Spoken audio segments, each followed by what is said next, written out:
एक दिन दोपहर में मेरी घड़ी की दुकान पर एक कॉलेज का लड़का आया।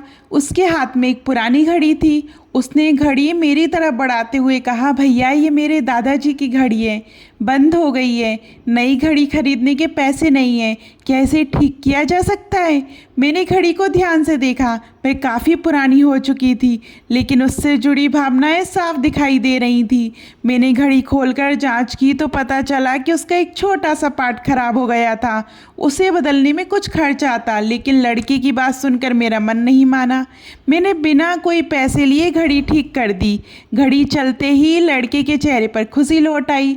उसकी आंखों में चमक थी। वह भावुक होकर बोला, भैया ये घड़ी मेरे दादाजी की आखिरी निशानी है, आपने इसे ठीक करके मेरे लिए बहुत बड़ा काम किया है।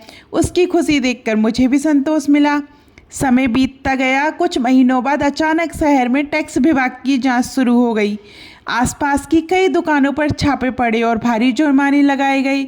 मेरी दुकान की फाइल भी जांच के लिए चुनी गई। हालांकि मेरे सभी कागजात सही थे, फिर भी मन में डर और चिंता बनी हुई थी। एक दिन जांच अधिकारी मेरी दुकान पर पहुंचे। उनके साथ एक युवक भी था। जैसे ही मेरी नज़र उस युवक पर पड़ी, मैं उसे पहचान गया। वह वही कॉलेज का लड़का था जिसकी घड़ी मैंने कुछ महीने पहले ठीक की थी। अधिकारी ने मुस्कुराते हुए कहा, मेरे बेटे ने मुझे आपके बारे में बताया था। उसने कहा था कि आपने उसकी दादाजी की घड़ी बिना पैसे लिए ठीक कर दी थी। आजकल ऐसे लोग बहुत कम मिलते हैं जो किसी की मदद सिर्फ इंसानियत के लिए करते हैं। उनकी बात सुनकर मुझे अच्छा लगा, लेकिन मैंने मन ही मन यही सोचा कि मैंने तो बस अपना फर्ज निभाया था। इसके बाद जांच पूरी तरह निष्पक्ष तरीके से हुई।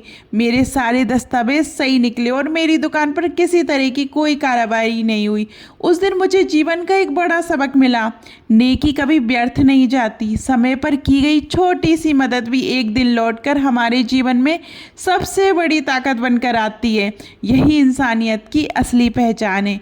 आपको ये कहानी कैसी लगी कमेंट में ज़रूर बताइएगा।